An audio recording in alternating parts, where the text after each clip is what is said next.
மூவினத்து முத்தமிழே, முக்கனியே, முப்பாலே, மூவேந்தர் குலக்கொடியே, அன்னை தமிழே, உன்னை புகழ்ந்தோர் உலகத்தை யான் சமைத்தேன், பன்னாள் உலவி வர பால் தருவாய் வாழ்கிறேன். பேரன்பிற்கும் பெரும் மதிப்பிற்கும் உரிய அவை தலைவர் அவர்களே, ராஜபாளைய முத்தமிழ் சங்கத்தினுடைய முன்னோடியும் அறிவார்ந்த பேராசிரியர் பெருமாட்டியான சான்றாளர் சரஸ்வதியார் அவர்களே, இணைப்பிலே இணைந்திருக்கின்ற இதயத்திற்கு நெருக்கமான நேசம் மிகுந்த பைந்தமிழ் ஆண்டோரே, சான்றோரே, அனைவருக்கும் வணக்கம். இந்த நாள் 9/6/2026 செவ்வாய்க்கிழமை. என் சிந்தைக்கினிய செந்தமிழ் சித்தர் வலம்புரியான் என்னை கவர்ந்தது எதனால் என சிறிது பொழுது இந்த மன்றத்திலே கருத்துக்களை பகிர்ந்துகிட வாய்ப்பு தந்தமைக்கு என்னுடைய நன்றியறிந்த வணக்கத்தை தெரிவித்துக் கொள்கிறேன். இயல்பாகவே ஒருவருடைய பண்பு நலம் விவரிப்பதானால், ஒன்று அவர் தன்னை சார்ந்த, தான் இருக்கிற பகுதியை சார்ந்த, அல்லது உலகத்தில் உள்ள மிகப்பெரிய மனிதர்கள், அது மிக பேராசான்கள், பேரறிஞர்கள், சான்றோர்கள், நம்மிலும் வயது முதிர்ந்த பெரியவர்கள் எல்லோரையும் எடுத்துரைப்பது அநேகமாக இயல்பு. ஆனால் எனக்கு ஒரு அருமையான ஒரு புதுமையான அனுபவம் என்னுடைய சக வகுப்பு தோழர். நான் சவேரியார் பள்ளியிலே 9ஆம் வகுப்பு படிப்பதற்காக அவர் வருகிறார். ஒவரி என்ற கடற்புறத்து கடற்புறத்து பகுதியிலே இருந்து வருகிறார். திருநெல்வேலியிலிருந்து 65 கிலோமீட்டர் தள்ளி கடலோரம் இருக்கிறது, வங்க கடலோரம். நான் கூட எப்படியாவது என்னுடைய அருமை வகுப்பு நண்பனுடைய பிறந்த ஊரை பார்த்தாக வேண்டும்.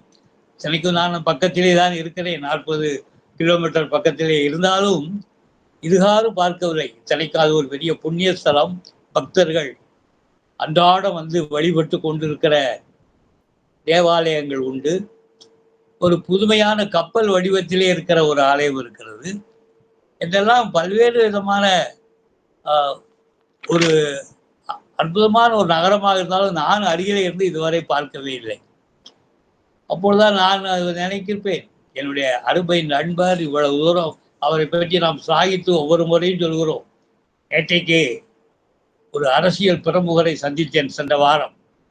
அப்பொழுது என்னை சந்தித்து கௌரவித்து விட்டு சொல்லுகிறார், வலம்புரியானை பற்றி இப்பொழுது தமிழகத்திலே நினைவுபடுத்துவது, பெரிதுபடுத்துவது நீங்கள் ஒருவர் தான் என்றார்.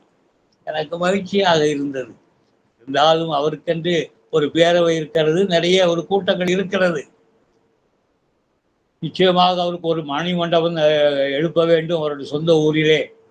அவருடைய நூல்களெல்லாம் நாட்டுடைமையாக்கப்பட வேண்டும் என்ற கோரிக்கை வருகிறது. ஒவ்வொரு பிறந்த நாளின் போதும் குமரி முனையிலே அவர்கள் ஒரு கூட்டம் நடத்தி பாராட்டுகிறது எனக்கு தெரியும். அந்த அளவுக்கு அவர் கௌரவிக்கப்படுகிறார். என்றாலும் அவருடைய பார்வையில் நீங்கள் தான் ஒவ்வொரு முறையும் முகநூல்களிலே அவரை பற்றி அதிக எடுத்துரைக்கிறீர்கள். ஒவ்வொரு முறையும் அவருடைய வார்த்தைகளை எல்லாம் அங்கே போட்டு, வார்த்தை சித்தர் வலம்புரியாரை ரசிப்போம், வலம்புரியாருடைய வைர வரிகள் என்றெல்லாம் தலைப்பிட்டு ஒவ்வொரு முறையும் அதை எடுத்து சொல்லி, இன்றைய இளைய தலைமுறையும் அதை படித்துவிட்டு யார் அந்த வலம்புரியார் என்று சாரித்து அவரை தெரிந்து கொள்கிற அளவிலே நீங்கள் கொண்டு வருகிறீர்கள் என்று சொன்னது என் மனதிற்கு மிகவும் மகிழ்ச்சியாக இருந்தது. அம்மையார், சரஸ்வதி அம்மையார் மாசில்லாத மனமாளிகைக்கு சொந்தக்காரர். அந்த மாதரசி சற்று நேரத்துக்கு முன்னால் சொன்னேன், அம்மா எனக்கு இங்கே மின்வெட்டு நிலை இருக்கிறது, ஒருவேளை இது தொடருமே ஆனால் 7 மணிக்கு நான் மின்வெட்டிலே என்ன செய்வது, எனக்கு சார்ஜி ஏற்றுவது அல்லது இந்த இதில் இருக்கிறதுலாம் சிரமப்படுமே, நான் அதை எடுத்து எப்படி செய்வது தெரியவில்லை என்றார். வந்துவிடும், என்ன பார்த்து கொள்ளலாம், 7 மணிக்கு சொல்லுங்கள் என்றார்கள். அந்த நல்ல மனதுக்கு நான் கூட அவரை வர்ணிப்பது போது வார்த்தை சித்தர் வலம்புரியானை வர்ணிக்கின்ற அந்த வார்த்தைகளைத்தான் நான் அவர்கள் சொல்வேன். வெள்ளை உள்ளத்திலே தாமரையிலே அமர்ந்திருக்கிறவர்கள் கூட உன்னுடைய உள்ள தாமரையிலே உறைவதற்கு உட்கார்வதற்கு இடம் கேட்பாள் என்று மேத்தா வர்ணிப்பார். அதை நான் அவர்களை பற்றி சொல்கின்ற பொழுது அதை பயன்படுத்துவது உண்டு. அதுபோல அம்மையார் அவர்களிடத்திலே அவர்கள் எந்த நேரமோ தெரியவில்லை, 5 நிமிடத்திற்குள்ளே மீண்டும் வந்தது சக்தி, மின் சக்தி, நம்முடைய அறிவார்ந்த இந்த பொருள் சக்தி சொன்னவுடன் வந்திருக்கிறது என்று நான் புரிந்து கொண்டேன். ஆகவே அருமையான இந்த தலைப்பு எனக்கு மிகவும் பிடித்தமானது. அவர்கள் கேட்டு 4 தலைப்புகள் கொடுத்தேன், எது எடுக்கலாம் என்று. எடுத்து அடுப்பிலே சொல்லிட்டால் இது நன்றாக இருக்கிறது என்றார்கள். எனக்கே ஒரு ஆச்சரியம். இங்கே உங்களுக்கு பிடித்தால் எங்களுக்கு என்னையா என்று சொல்லிவிடுவார்களோ என்று நினைத்தேன். ஆனால் நாம் மட்டுமல்ல, சரஸ்வதியார் மட்டுமல்ல, இங்கு நாம் கேட்கிற சான்றோர்கள் மட்டுமல்ல, பெரியவர்களே அவரை பற்றி மிகவும் ஏராளமாக எடுத்து சொல்லி இருக்கிறார். நான் அவர்களை பற்றி அந்த ஊருக்கு சென்று பார்த்ததை சொன்னேன். கடற்புறம், கடல் அலை தாளாட்டுகிறது. அவர் வீட்டை போய் காட்டினேன். அவர் வசித்த வீடு எது என்று நான் பார்த்தேன் என்றால் ஒரு நாட்டில் அது நினைவு மண்டபமாக வந்தாலும் வரலாம், யாருக்கும் தெரியும். ஆகவே அந்த வீட்டை போய் பார்த்தேன். பார்த்தவர் சொல்வார், சார் இதுவரைக்கு அலைகள் வந்து மோதும் அவர் வீட்டிற்குள்ளே என்று சொன்னார்கள். அதனால்தான் இவர் அவர் காலத்தில் இந்த கோட்டை சுவர் கட்டினார் என்று அந்த கோட்டை சுவரையும் காட்டினார். கட்டி பார்த்து கொண்டேன், என்னுடைய அருமை நண்பன் கட்டிய கோட்டை அல்லவா என்ற முறையிலே. ஆகவே அவரை பற்றி நாம் மட்டுமல்ல, நல்லது ஒரு சான்றோர்கள், பெரியவர்கள் எல்லோருமே இருந்தார். அவர் சவேரியார் கல்லூரியிலே படித்துக் கொண்டிருக்கிறார். அப்பொழுது அவர் ஒரு கைப்பறுதி ஏடு ஒன்று எழுதினார், வலம்புரி என்ற பெயரிலே. அப்பொழுது அறிஞர் அண்ணா அவர்கள் முதலமைச்சராக வந்த புதிது. இவர் அந்த கல்லூரியிலே உரையாற்ற செல்கிறார். நான் அப்பொழுது அங்கேதான் இருக்கிறேன், பாளையங்கோட்டை எனது வீடு. ஆகவே அன்றைக்கு இவர் கல்லூரியிலே இருக்கிறார். இவர் உரையாற்ற செல்கிறார். உரையாற்றிய பொழுது அங்கே இவரை அறிமுகப்படுத்துகிறார்கள் சக மாணவர்கள். ஐயா, இவர் பெயர் ஜான், வலம்புரி என்ற கையேடு எடுத்து நடத்தி வருகிறார் என்று சொல்லியிருக்கிறார். அப்பொழுதுதான் அண்ணா அவர்கள் சொன்னார்கள், ஏன் அப்போ வலம்புரி ஜான் என்று பெயர் வைத்துக் கொள்வோமே, வலம்புரி ஜான் என்றே அழைப்போமே என்று அவர் சொன்னார். ஆகவே அந்த அளவுக்கு முதலாக பெரியவர்களுடைய பேரறிஞனுடைய கையினாலேயே பாராட்டு பெற்றவர், அவரை வருகின்றவர். இந்த பாட்டுடை தலைவராக இன்றைக்கு நாம் எடுத்துக்கொண்டு இருக்கிறோம் என்றால் அவரை படித்து அவரை நாம் எந்த அளவுக்கு ஏன் இதை எடுத்தோம் என்றால், ஒருவேளை நான் மிகைப்படுத்திய அன்பின் காரணமாக, நட்பின் காரணமாக, என்றால் நான் வகுப்பறையிலே பள்ளி மாணவனாக இருக்கின்ற பொழுது என் எதிரே தான் ஒரு புத்தக பையை தொங்க போட்டுக்கொண்டு ஒரு சாதுவாக பார்ப்பார், அமைதியாக இருப்பார். சின்னஞ்சிறு வயதிலேயே தாய் அன்பை, தந்தையின் அன்பை இழந்தார். 10-12 வயதிலேயே அப்பாவை இழந்தார். அவர் இவரை அழைக்கும் போதெல்லாம் பெரியவர் எங்கே போயிருக்கிறார், பெரியவர் என்ன செய்கிறார் என்றுதான் அவருடைய துணைவியாரத்தை கேட்பார்களாம். தந்தையின் பெயர் தேவசகாயம் பெர்னாண்டோ, தாயின் பெயர் வியாகுலத்தம்மை. ஆகவே தந்தையினுடைய அரவணைப்பு 10 வயது 12 வயதிலே சென்று விட்டது. 15 வயதுக்குள் தாயினுடைய அன்பையும் இழந்தார்.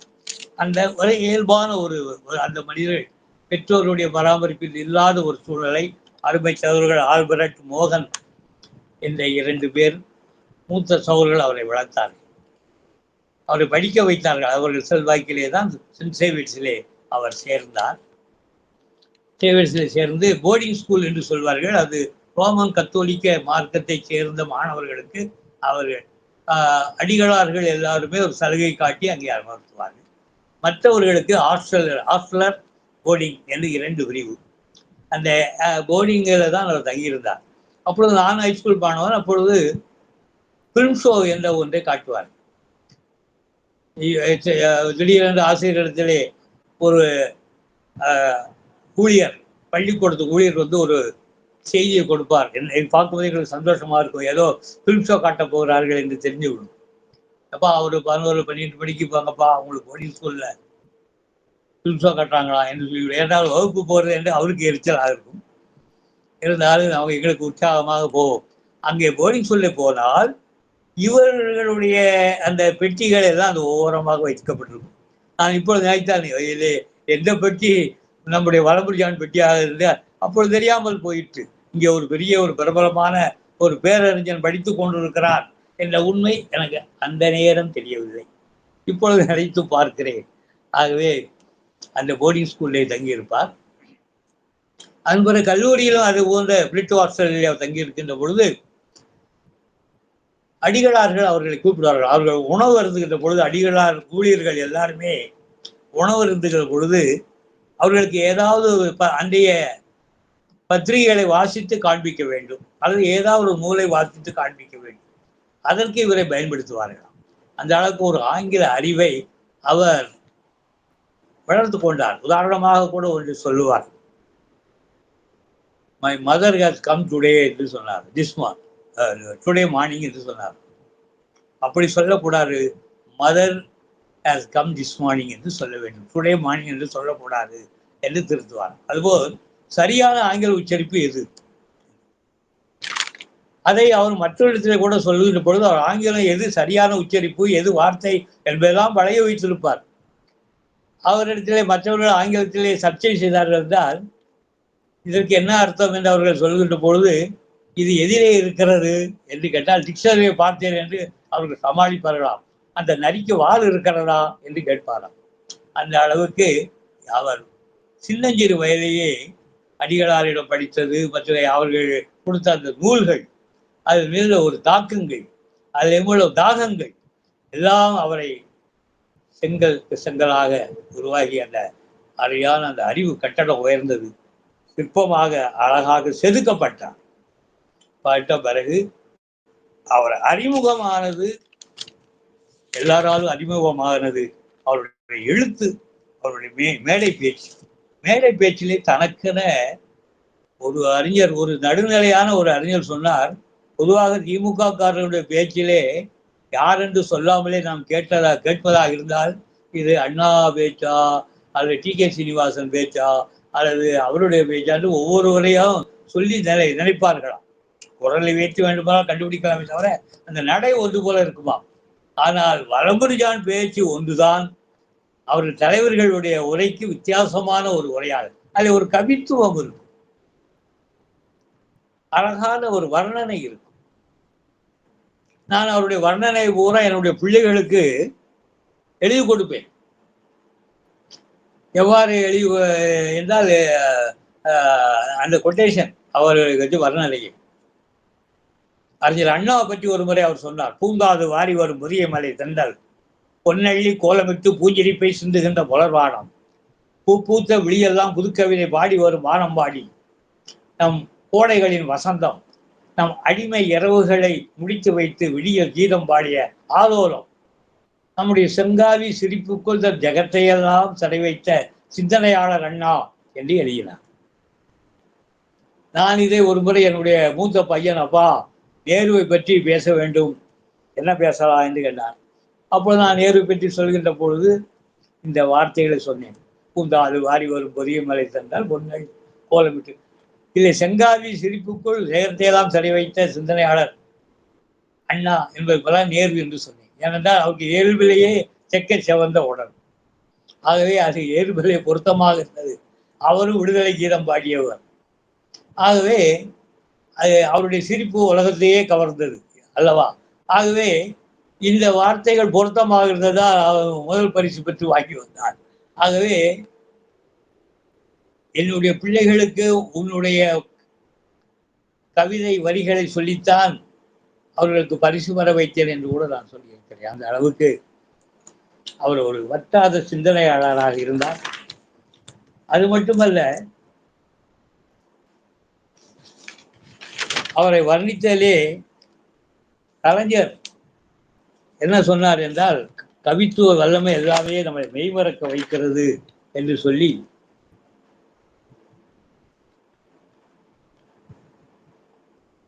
வலம்புரிஜான் என்ற பெயரை அண்ணா சொன்னார். அவருடைய கவித்துவம் எல்லாமே எல்லாரையும் மெய்மறக்க வைத்தது. அவர் பேச்சாளர் மட்டுமல்ல, அடுக்கடுக்கான விவாதங்களை கொடுத்து வைத்து சிக்கலான ஒரு பிரச்சனையை கூட எளிதில் புரிய வைக்கும் ஆற்றல் மிக்க எழுத்தாளரும் ஆவார் என்று நன்கு நிலைநாட்டியிருக்கிறார் என்று கலைஞர் கருணாநிதி ஒரு முறை குறிப்பிட்டார். சிக்கலான பிரச்சனைக்கு அவர் வழி சொல்லக்கூடியவர், ஆற்றல் மிக்க ஒரு எழுத்தாளர் என்றார். ஆகவே அருமை அன்பர் வலம்புரிஜான் அவருடைய உரைநடையிலே புத்தம் புதிய மரபுகளை கையாளுகிறார் என்பது அனைவரும் அறிந்த ஒன்று. ஒரு நல்ல எழுத்தாளனுக்கு அடையாளம் ஒரு விஷயம் எவ்வளவு தாங்குமோ அவ்வளவுக்கு மட்டுமே எழுதுவது. நிறைய கூற வேண்டியதை குறைத்து கூறவும் கூடாது, குறைவாக கூற வேண்டியதை அதிகரித்து மிகப்பட கூறவும் கூடாது. எப்போதுமே கவிதைக்கு கிடைக்க வேண்டிய கருப்பொருள் இவரது உரைநடைக்கு கிடைத்து கொள்கிறது. இத்தகைய உரைநடைகளின் வசன கவிதை என்றும் அழைக்கப்படும். இவரது உரைநடைகளில் ஓமை நயம் தனி இடம் வகிக்கும். ஈரம் படிந்த தரைகளில் இதயமற்ற அருவறுப்பு இன்னமும் மாறிப்போகாத மாலை நேரம் என்று மாலை பொழுதை குறிப்பிடுவார். மனிதனே, கொய்கிற வரைதான் நான் கொய்யாக்காய், கொய்யாக்கனி.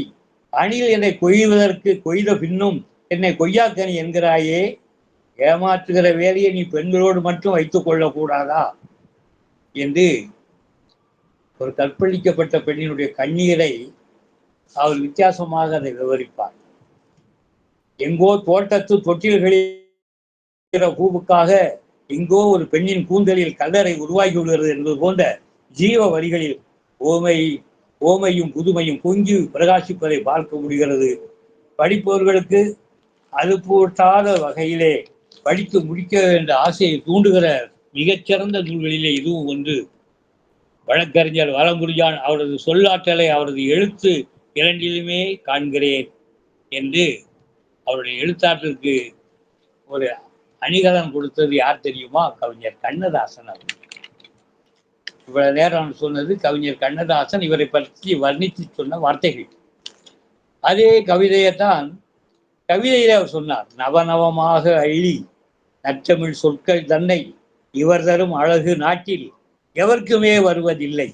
வலம்புரிஜானுக்கின்ற வளமான கவிதை சந்து நலம் புரிந்தாலே அந்த நற்றமிழ் அன்னை வாழ்க என்று கவிஞர் வாலி என்று கண்ணதாசன் வர்ணித்தார்.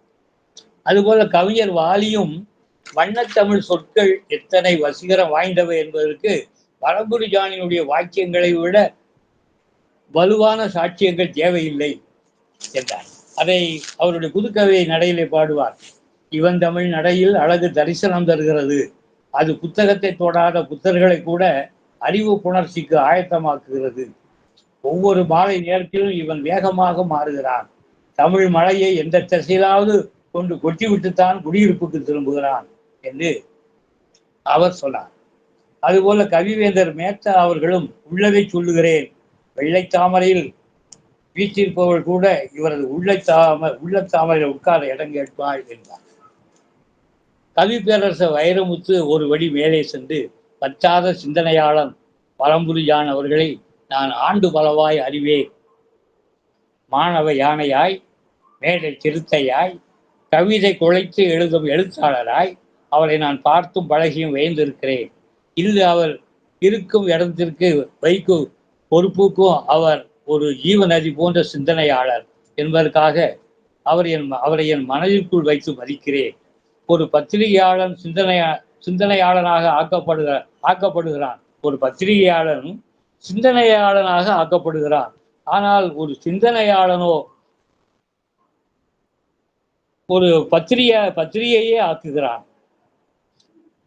ஆகவே இவருடைய எத்தனையோ தகுதிக்கு இவர் வலம்புரிஜான் இவருடைய சிங்காசனத்திற்கு தகுதி பெற்ற இந்த வலம்புரிஜானுக்கு இந்த சின்ன நாற்காலி பொருட்டன்று நான் சொல்வதெல்லாம் முலாம் பூசப்படாத நிஜ தங்கங்கள். வானளவு தூக்கி ஆனால் உடல் வலிக்கும் வரை தாக்குவதை இவர் ஒரு கருப்பு கனகாசனாகவே நான் கண்டது உண்டு என்றார். ஏனென்றால் இவர் கோபம் வந்து விட்டால் அவர்கள் கடுமையாக எவ்வளவுக்கு உயர்த்தி பேசுகிறாரோ அவர்களுக்கு கடுமையாக இவர் தாக்கி விடுவது உண்டு.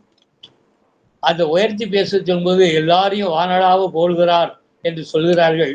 மலைநாட்டு புறத்தி தான் குளிர் காய்வதற்காக எரிக்கிற விறகுகளே சந்தன கட்டாக இருந்தால் என்ன செய்வது? வேறு கட்டைகள் கிடைக்கவில்லை. தமிழிலே இதுதான் எனக்கு கிடைத்த வார்த்தைகள். ஆகவே அதை பாராட்டுகிறேன். அதுபோல பயணங்கள் இவர் அடிக்கடி இடம் மாறிக்கொண்டே போகிறார் என்பதை கூட அவர் சொன்னார். என்னுடைய பாதை ஒன்றுதான், என்னுடைய லட்சியம் ஒன்றுதான், என்னுடைய நோக்கம் ஒன்றுதான். ஆனால் வாகனங்கள் மாறிக்கொண்டு இருக்கிறது, நான் என்ன செய்வது என்று அதற்கு பதில் சொன்ன. அந்த அளவுக்கு அனைவராலும் பாராட்டப்பட்டவர் நம்முடைய அன்பிற்குரிய நம்முடைய பழங்குடியான் அவர்கள். ஆகவே அவர்கள் நூல்கள் எத்தனையோ என்று அம்மையாருடன் பேசுகின்ற கிட்டத்தட்ட எனக்கு தெரிந்த அளவுக்கு 82 நூல்கள் எழுதியிருக்கிறார். அந்த 82 நூல்களிலும் சேகரித்து பார்க்கிறேன். சின்ன வயதிலே மயில்கரைகளை சேகரிப்போம் அல்லவா, புத்தக பையில போல் என்னுடைய நூலக அலமாரியிலே அடுக்குவதற்கு, நூலக பரணியிலே அடுக்குவதற்கு சேகரித்து பார்க்கிறேன். முழுவதும் சிக்கவில்லை. கேட்போர் இடத்துலாம் கேட்டு பார்ப்பேன். இது ஒரு இல்லை, இது இவர் கேட்கிற ஆர்வத்தை பார்த்தால் இல்லையே போய் ஏதோ ஒரு பொக்கிஷம் இருக்கிறதே, இருந்தாலும் இல்லை என்று சொல்லிவிடுகிறார்கள். இருந்தது இப்பொழுது எங்கோ தேட வேண்டும் என்பார்கள். இருந்தது ஒரு பேராசிரியரிடம் கேட்டேன். அவருக்கே ஆசிரியர் வளம்புரி, அவர்களிடத்தில் நான் கேட்கிறேன். அவர் சொல்கிறார், எல்லாவற்றையும் நான் பள்ளிக்கூட கல்லூரிக்கே அனுப்பிவிட்டேன் என்கிறார். ஆகவே யாருமே அதை வெளியே தருவதற்கு தயாராக இல்லை. அதிலிருந்து நான் புரிந்து கொண்டேன் பழங்குடியாருடைய பெருமையை. அவர் பொக்கிஷமாக பத்திரமாக கூட்டி வைத்திருந்தார்கள், இருந்தாலும் வெளியிடவில்லை. ஒரு உண்மையை சொல்கிறேன். கன்னிமாரா நூலகம், அண்ணா நூற்றாண்டு நூலகம், தரமணி நூலகம் எல்லாவற்றிலும் நான் தடவி பார்த்தால் முழு நூல்கள் கிடைப்பது இல்லை. இன்னும் சொல்ல போனால் வரம்பிஜானவர்கள் நூல் கன்னிமாராவிலே 1-2 தவிர எதுவுமே கிடைக்கவில்லை என்பது அது மிகப்பெரிய ஒரு ஆச்சரியத்துக்குரிய. இதை பத்திரப்படுத்துகிறார்களா, இல்லை இது கால அதிகமானதால் இது உதிர்ந்து விட்டதா, உலர்ந்து போய்விட்டதா என்று ஆச்சரியமாக இருக்கிறது. ஆகவே அந்த அளவுக்கு அவருடைய நூல்கள் எல்லாமே அற்புதமாக இருக்கும். இவரை வர்ணித்து நம்முடைய இப்பொழுது இருக்கிற அரசியல் பிரமுகர் பழ கருப்பையா ஒரு முறை சொல்கிறார், வாரந்தோறும் தாய் இதழின் கடைசி பக்கத்தில் வெளிவந்த வலம்புரிஜானின் சிந்தனை திரிப்புகள் நூல் வடிவம் பெற்றிருக்கிறது. எல்லா இதழ்களையும் முதலிலிருந்தே படிப்பேன், ஆனால் தாயை மட்டும் கடையிலிருந்து படிப்பேன். தமிழ் இயக்கத்தைச் சேர்ந்த ஒருவர் வார இதழுக்கு ஆசிரியர் ஆனார் என்றவுடன் எங்கே இது தேரப்போகிறது என்று வீச்சு கொட்டியவர்கள் இன்று பேச்சளந்து இருக்கிறார்கள். வலம்புரிஜானின் நடை தனித்தன்மை வாய்ந்தது, பிறரால் பின்பற்ற முடியாதது. திராவிட இயக்கத்தில் நெடுங்காலம் இருந்தும் அதன் வார்ப்பு நடையால் பாதிக்கப்படாதவர்கள் இருவரே, ஒருவர் கண்ணதாசன், இன்னொருவர் வலம்புரிஜான். இன்னதை பற்றி அவர் எழுதக்கூடியவர் என்று எல்லஞ்சூட்டி சொல்ல முடியாத அளவுக்கு எல்லாவற்றை பற்றியும் எழுதுகிறவர் வலம்புரிஜான் என்பதற்கு இன்னொரும் ஒரு சான்று. அய்யதுல்லா கோமேனியிலிருந்து அசாம் சிக்கல் வரை, ஜோதிடத்திலே இருந்து புதுக்கவிதை வரை இவர் எளியவற்றை பட்டியல் போடுவதை விட எழுதாதவற்றை பட்டியல் போடுவது எளிது என்று அவர் ஏராளமாக சொல்லி வருவார். அந்த அளவுக்கு அவரை பார்த்தவர்கள், அவரை தெரிந்து கொண்டவர்கள் எல்லாருமே ஒவ்வொரு முறையும் அவரை வர்ணிக்கிற விதம் என்னை கவர்ந்ததுக்கு ஏனென்றால் இவருடைய தமிழ் எழுத்துக்கள். ஈரோடு தமிழன்பனை பற்றி அவர் அழகாக சொல்கிறார் வலம்புரியார். 100 ஆண்டுகளுக்கு பிறகு கவிதை உலகம் கருதி பார்க்க போகிற 3 தமிழ் கவிஞர்களில் இவர் ஒருவராக இருப்பார் என்றேன். எனது கணக்கு தவறலாம், எனது கணிப்பு தவறியதில்லை. மேற்கோள் காட்டுவதற்கு ஒரு மேதமை வேண்டும்.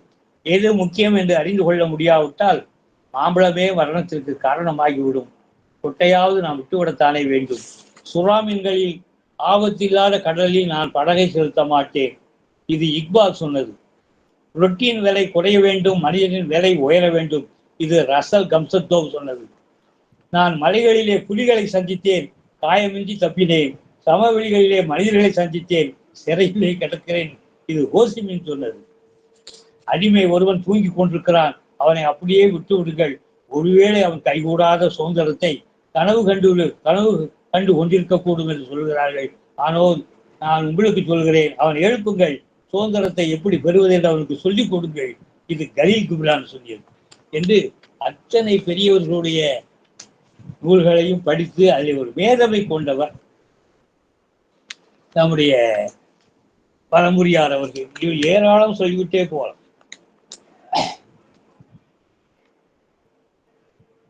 அவர் பாபு ஜெகஜீர் ராவரை பற்றி கூட அவர் ஒன்று சொல்கிறார். அவர் இந்தியாவின் மகத்தான தலைவர்களிலே ஒருவர். பிரதமர் நேருவால் பெரிதும் மதிக்கப்பட்டவர். லட்சக்கணக்கான இந்தியர்களால் இதயத்தால் ஆராதிக்கப்பட்டவர். குமுறும் எரிமலை போன்ற மனது, தென்கள் தவழும் உதடுகள், கவிதை நடை, ஆங்கிலம் சாளரங்களை திறந்து வைத்திருந்த சமுதாய பல்கலைக்கழகம், மகத்தான மனிதாபிமானி. அவர் என் மீது கொண்டிருந்த அன்பு என் இமை சரகுகளிலே இப்போதும் ஈரத்தை விதைக்கிறது. என் போன்ற பல இளைஞர்களுக்கு துன்பத்தி எங்களை தொடாதவாறு வள்ளல் மழையாக வந்து வாய்த்தவர் அவர். அவரது ஆங்கில சொற்பொழிவுகளை தமிழில் பெயர்க்கிற பேரு எனக்கு பல முறை கிடைத்திருக்கிறது. வெளிச்சத்தை விதைத்துக் கொண்டிருந்த இந்த எரி நட்சத்திரம் விழுந்து விட்டாலும் இந்த நாட்டு மக்கள் இருட்டை எதிர்நோக்கிற போதெல்லாம் சுடல் விட்டு கொண்டே இருக்கும் என்று அவர் அற்புதமாக, இதுவரை யாரும் அவர் வலம்பூர் அவருடைய வாழ்க்கை வரலாறை பற்றி அதிகம் அவர் சொல்வது தெரிஞ்சிருக்காது. ஆனால் அவர் மனவிட்டு அனைவரையும் பாராட்டக்கூடியவர். புத்தநேரி சுப்பிரமணியம் என்ற ஒரு இலக்கிய எழுத்தாளர் கேள்விப்பட்டிருப்பீர்கள். 20ஆம் நூற்றாண்டிலே இருந்தவர். நான் கல்லூரி மாணவனாக இருக்கின்ற பொழுது அவர் ஏராளமான இலக்கியங்களை யாத்தவர். அவரை பற்றி சொல்கிறார், எழுத்து என்பது வருவது, வருந்தி வரவழைப்பது அல்ல. இயல்பாக வருவதும் இயற்கையாக மலர்வதுமே எழுத்து. செயற்கையாக எழுதுவது தட்டையான மார்பில் தக்காளிகளை வைத்து கட்டிக்கொள்வது போல. கவிதை என்பது குருவி கூடு கட்டுவது மாதிரி. கவிதை என்பது சிறு பிள்ளைகள் மணல் வீடு கட்டுவது போல. ஆங்கில கவிஞன் கீட்ஸ் ஒரு இடத்துல சொல்கிற போது, மரங்களுக்கு இலைகள் வருவதைப் போல மனிதர்களுக்கு கவிதை வருகிறது என்கிறார். ஆகவே அலைகளில்லாத பசிபிக் சமுத்திரத்தை போல அடக்கமாக இருப்பவர் புத்தநேரி. மூச்சடுக்கி முத்தெடுக்கிறவனுக்கு மாத்திரம்தான் அவரிடத்தில் இருக்கிற அழகும் ஆழமும் தென்படுகும் என்று அவரை பற்றி அவர் வர்ணிக்கிறார். கடினமாக உழைக்கிறவர்களின் வீட்டு கதவைத்தான் அதிர்ஷ்ட தேவதை கூட அருகில் வந்து தட்டி பார்க்கிறது. செய்யும் தொழிலே தெய்வம் என்று நினைத்தால் சினிமாவை விட சிறந்த தொழில் இல்லை. பாடத்திற்காக மறுக்கலாம். சத்தியத்திற்கு சாட்சியம் சொல்ல வேண்டும் என்றால் கடினமாக உழைக்கிறவர்களே கலை உலகத்தில் வெற்றி பெறுகிறார்கள் என்றும் ஒரு முறை ஒரு கருத்தை தெரிவித்திருக்கிறார். அது மாத்திரமல்ல, அவர் பாப்பா மஞ்சரி என்ற பத்திரிகை நடத்தினார். மெட்டி என்று அம்மையார் சொன்னது போல மெட்டி என்ற பத்திரிகை நடத்தினார். ராஜரிஷி சபதம் என்ற பத்திரிகையெல்லாம் ஆரம்ப காலத்திற்கு நடத்தி வந்து அதற்கு பிறகுதான் மங்களம் என்ற ஒரு வார இதழ் வேறு நடத்தினார். ஆகவே அவையெல்லாம் நடத்தி வந்த நம்முடைய அன்பிற்குரிய பழம்புரியார் அவர்கள் அவருடைய வார்த்தைகளிலே ஏராளமான சொற்களினாலே நாங்கள் சொக்கினோம், ஈர்க்கப்பட்டோம். ஆகவேதான் இவர் மீது எல்லாருமே பிரியப்பட்டு ஒரு முறை இவர் கல்லூரி மாணவனாக இருக்கிற பொழுது ராஜாஜிக்கு ஒரு கடிதம் எழுதியிருக்கிறார். அப்பொழுது ஸ்வராஜா பத்திரிகைக்கு இவர் எழுதுகின்ற பொழுது, ஐயா, குடும்ப கட்டுப்பாடுக்கு எதிராக நீங்கள் ஒரு கட்டுரை எழுதினீர்கள், அது சரி. ஆனால் அதே இடத்தில் கருத்தடை சாதனங்களுக்கு விளம்பரம் வருகிறதே, சரிதானா என்று அவர் சொல்லியிருந்தார். அதுக்கு பதில் உடனே அனுப்பினாராம். 17/2/1963. நமஸ்காரம், தங்கள் கடிதம் ஸ்வராஜா பத்திரிகையிலே நமஸ்காரம், தங்கள் கடிதம் ஸ்வராஜா பத்திரிகை நான் நடத்துவது அல்ல. ஆனாலும் குடும்ப கட்டுப்பாடுக்கு எதிராக எனது கட்டுரை வெளிவருகிற அதே பத்திரிகையில் கருத்தடை சாதனை விளம்பரம் வெளிவருவது தவறுதான். உடனே அவரை திருத்திக் கொள்ள சொல்லுவேன். ஆசீர்வாதங்கள், ஸ்ரீ ராஜகோபாலாச்சாரியார் என்று இவர் கல்லூரி மாணவனாக இருக்கின்ற பொழுதே அவரை எழுத வைத்தார். அவர் இவருக்கு நமஸ்காரம் செய்து, நான் திருத்திக் கொள்கிறேன் ஐயா என்று சொன்னார். இப்படி ஒவ்வொரு முறையும் ஒரு முறை எலிசபெத் மகாராணியார் ஒரு கடிதம் எழுதியிருக்கிறார். அன்புடைய நல்ல வாழ்த்துக்கள். தத்துவஞானி பெர்ட்ரண்ட் ரஸ்ஸல் வாழ்ந்த இல்லத்தை இடிக்கக்கூடாது என்று தாங்கள் எழுதிய கடிதம் நீங்கள் இந்தியாவில் நடத்திய கூட்டத்தின் தீர்மானமும் எனது பார்வைக்கு வந்தன. உங்கள் கடிதம் என்னை சேர்வதற்கு முன்பாகவே அவர் வாழ்ந்த இல்லத்தை இடிக்க வேண்டாம் என்கிற தீர்மானம் நிறைவேற்றப்பட்டிருக்கிறது என்பதை தெரிவித்துக் கொள்கிறேன் என்று அவர் எழுதியிருந்தார். அவர் ஜெயபிரகாஷ் நாராயணன் மீது அவர் மிகுந்த பற்றுதல் வைத்திருந்தார். அவர் இங்கே வருகை தந்த போது அவருடைய சொற்பொழிவிற்கெல்லாம் மொழிபெயர்த்த ஒரு பெருமையும் அவர் கொண்டார். இவர் கல்லூரி மாணவராக இருக்கின்ற போது இவர் சகோதரரால் இவர் பாராட்டப்பட்டவர். ஜெயபிரகாஷை பற்றி அவர் சொல்லி என்றால் அவர் அந்த இயக்கத்தில் இருந்தார். இவருடைய மூத்த சகோதரர் மோகன் அவர் எழுதுகிறார். யார்? ஜெயபிரகாஷ் எழுதுகிறார். அன்புள்ள நண்பருக்கு சென்னையிலே ஜி.கே. சுந்தரத்திடமிருந்து நீங்கள் எவ்வாறு பணம் பெறலாம், அது உங்கள் முழுமை புரட்சிக்கு தொழிலதிபர் ஒருவரிடமிருந்து பணம் பெற்றதாக ஆகாதா என்று கேட்டிருந்தீர்கள். ஒவ்வொரு தொழிலாளரிடமிருந்தும் ஒவ்வொரு ரூபாய் பெறுவது வேறு, ஒரு தொழில் அதிபரிடமிருந்து 1 லட்சம் பெறுவது என்பது வேறு என்பதை உணர்கின்றேன். எனது நண்பர் தொழிற்சங்கவாதி வர்கீஸ் பம்பாயில் இறந்து விட்டதால் எனது கோவை பயணம் தள்ளி வைக்கப்பட்டு விட்டது. நீங்கள் சுட்டி காட்டியதற்கு நன்றி. டெல்லி பல்கலைக்கழக நிகழ்ச்சிக்கு வரும்போது நீங்கள் என்னை சந்திக்கலாம் என்று அவர் எழுதினார். ஆக ஒவ்வொருவரும் அதுபோல் வைரமுத்து ஒரு முறை பாராட்டியிருக்கிறார். விழா பற்றிய கட்டுரை கண்டேன், வேந்து போனேன். 4 பக்கங்களிலும் அச்சு கோக்கவில்லை, அழகாக முத்து கோர்த்திருக்கிறீர்கள். சமகாலத்து கலைஞன் ஒருவன் மீது நீங்கள் இவ்வளவு ஆழ்ந்த அன்பு செலுத்துவது ஆச்சரியமாக இருக்கிறது. தன்னம்பிக்கை மிக்கவன் தான் தட்டி கொடுப்பான். இந்த அழகான கட்டுரையால் நீங்கள் என்னை அல்ல என் மண்ணை கௌரவப்படுத்தி விட்டீர்கள். நன்றி என்பதை விட அடர்த்தியான ஒரு வார்த்தைக்கு அறிந்து கொண்டிருக்கிறேன். உங்கள் அன்பு எனக்கு ஆக்கம் கொடுக்கிறது. நம் அன்பு நீடு நிலவட்டும். உங்களுக்கு வரும் எத்தனையோ பொங்கல் வாழ்த்துக்கள் இடையில் எங்கள் வாழ்த்துக்களையும் ஏற்றுக்கொள்ளுங்கள் என்று அவர் எழுதினார். அதுபோல் தமிழ்வாணன் அன்புள்ள வளமுடியான் அறிவது தங்களது தாகங்கள் அருமையான நூல் வெளியீட்டு விழாவிலேயே சொன்னேன். கலைஞர் கருணாநிதியும் என்னை ஒன்று சேர வைத்தது தங்களின் சிறப்பு. சுயாட்சியா சுதந்திரமா என்கிற தங்களின் புத்தகத்தை பற்றி எனக்கு மாறுபாடான கருத்து உண்டு. ஒரு நாள் விரிவாக பேசலாம். சில உரத்த சிந்தனைகள் என்கிற உங்களின் நூலிலே தத்துவங்கள் விளையாடுகின்றன. இந்த இளைய வயதில் இவ்வளவு சிந்தனையா? வாழ்த்துக்கள், அன்புடன் தமிழ்வாணன் என்று. அவர் ஒரு முறை கண்ணதாசன், நீ வந்துதானப்பா என்னை வாழ்த்த வேண்டும், வந்துவிடு என்று வற்புறுத்தி கூப்பிடுகிறார். அன்புள்ள கொண்ட கவிஞர் வளமுடியான் அவர்களுக்கு நாளை மாலை ராஜா அண்ணாமலை மன்றத்திலே நகரத்தார் நமக்கு ஒரு விழா எடுக்கிறாரே, இந்த விழாவில் நீங்கள் பங்கு பெற வேண்டும். என் கவிதைகள் பற்றிய ஜீவிதமான தங்கள் சொற்பொழிவை நான் கேட்க வேண்டும். சென்னை மருத்துவக் கல்லூரியில் தமிழ்வாணனோடு கேட்டது எஸ்.டி. சுந்தரத்தை மடக்கி விட்டீர்கள். ஆங்கிலத்தில் தங்களுடைய வளமை என்ன என்னை மெய்சில் இருக்க வைத்தது. என் கவிதைகளை ஆங்கிலப்படுத்தினால் என்ன என்று அன்புடன் கண்ணதாசன் என்று அவர் இருக்கிறார் என்று ஒவ்வொரு கட்டத்திலும் அதான் அவர் சொல்வார். எப்போதும் வருவதல்ல கவிதை, எப்போதோ வருவது கவிதை. நினைத்தால் வருவதல்ல கவிதை, இதயம் கனத்தால் வருவது கவிதை என்று கவிதைக்கு ஒரு விளக்கம் சொன்னவர் நம்முடைய பழங்குடியான் அவர்கள். அது மாத்திரமல்ல, காதலை பற்றி அவர் சொல்லும் போது சின்ன இருட்டு என்று சிறகுகள் முளைத்த சின்ன இருட்டு என்று வர்ணிப்பார். இது ஹைக்கூ கவிதையை விட மிக உயர்ந்த கவிதையாக நான் கருதுகிறேன். அந்த அளவுக்கு ஒவ்வொன்றையும் அவர் உன்னதமாக உயர்வாக கருதுவதால் தான் என் சிந்தையை கவர்ந்தார். இந்த வயதிலும் அது அவருடைய நூல்கள் கிடைக்கிறதா என்று தேடிக்கொண்டே இருக்கிறேன். ஒவ்வொருவரையும் பார்த்து யாசகம் கேட்பது போல சில சமயம் நீங்கள் எனக்கு அனுப்ப வேண்டாம், இது செராக்ஸ் எடுத்தாவது அனுப்பி வையுங்கள் என்று கூட என்னோடு நான் சொல்லியிருக்கிறேன். அந்த அளவுக்கு அவர் மிக அருமையாக இருப்பார். இவர் இளந்தேவன் 1982 அவரை வர்ணிக்கிறார்.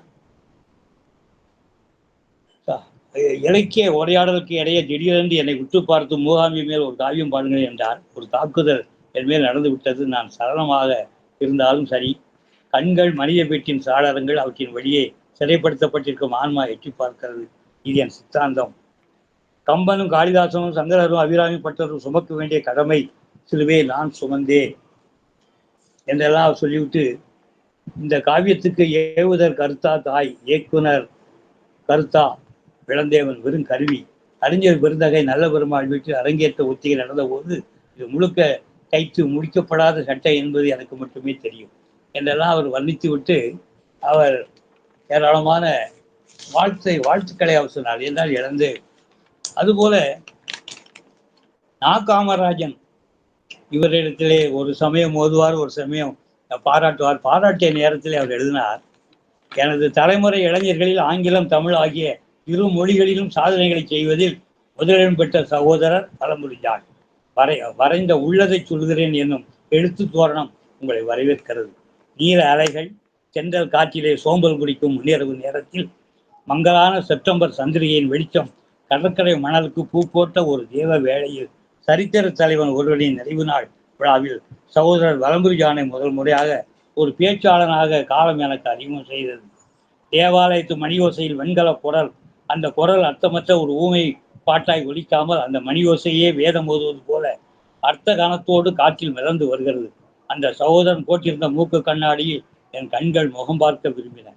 ஒரு பள்ளத்தாக்கு விஸ்வரூபம் எடுத்து மலை சிகரங்களை எல்லாம் திகைக்க வைத்தது போல் ஒரு இளைஞனின் ஜீவனுள்ள அறிவு பிரகாச வீச்சு தலைவர்களுக்கெல்லாம் வியப்பூட்டியது என்று அவருடைய பாராட்டுகளை நாம் கேட்டோம். அவருடைய எழுத்துக்களை நாம் பார்ப்பதா இருந்தால், ஒரு முறை சீனம் சிவப்பானது ஏன் என்று ஒரு நூல் எழுதியிருந்தார். அதிலே காலத்தின் அரபிகளை விரையிலே நாம் முடிக்க வேண்டும். அரேபிய மணல்வெளிகளிலே தடம் பதித்து நடக்கிறவர்கள் திராட்சை கனிகளை தரிசித்தாக வேண்டும். ஆஸ்திரேலியாவிற்கு செல்கிறவர்கள் நெருப்பு கோழிகளின் கால்களை தங்கள் கண்களிலே ஒற்றி கொண்டாக வேண்டும். ரோமாபுரிக்கு செல்கிறவர்கள் போப்பாண்டவரை சந்தித்தாக வேண்டும். சீனத்தின் வரலாற்றை எழுத முனைகிறவர்கள் மாசூதிங்கின் இதய துடிப்புகளை தெரிந்து கொண்டாக வேண்டும் என்று அவர் சொன்னார். காதலை பற்றி சொன்ன ஒரே வரிகளை சொல்லிவிட்டு நான் நிறைவு செய்ய விரும்புகிறேன். காதல் கண்களால் வலை பின்னுகிறது, கால்களால் கடலின் எல்லையை நிர்மாணிக்கிறது. காதல் தரைக்கோட்டையை கூட தாஜ்மஹால் கொடுக்கிற ரசவாதம். வெற்றிலையிலும் ஆண் வெற்றிலை பெண் வெற்றிலை உண்டு. கல்லா இருந்தால் ஆண், சிலையாய் சமைந்தால் பெண். ஆணும் பெண்ணும் எதிரெதிர் அல்ல. ஆணில் பெண்ணையும் பெண்ணில் ஆணையும் பிரசவிக்கிற பிரளய சம்பவம் தான் காதல். காதல் குதிரை ஏறுகிறவனை புல்லை தின்ன வைக்கிறது, குதிரையை பௌர்ணமி பாலில் குளிப்பாட்டி விடுகிறது. காதல் கொள்ளையடிப்பதற்காகவே திறந்து கிடக்கிற கனவுகளின் கல்யாணா. காதல் சொல்லித்தர முடியாத ஆனால் கற்றுக்கொள்ள முடிகிற கவிதை விஞ்ஞானம். காதல் சோழக்காட்டை சொர்க்கமாக்குகிறது, நட்சத்திர விடுதிகளை நரகமாக்குகிறது. காதல் பூவரச இலை, காமம் அதில் உருவாகிற குழல்.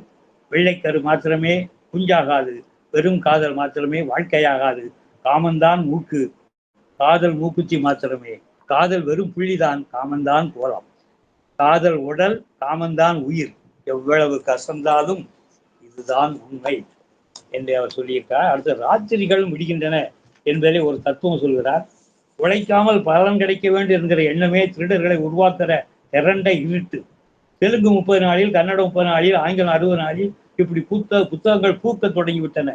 20 வருடம் ஆங்கிலத்தை கட்சி எழுதிவிட்டு கண்ணை துளைத்து விட்டு sovereign from my sisters marriage என்று எழுதுகிறவர்கள் இன்னமும் இருக்கிறார்கள்.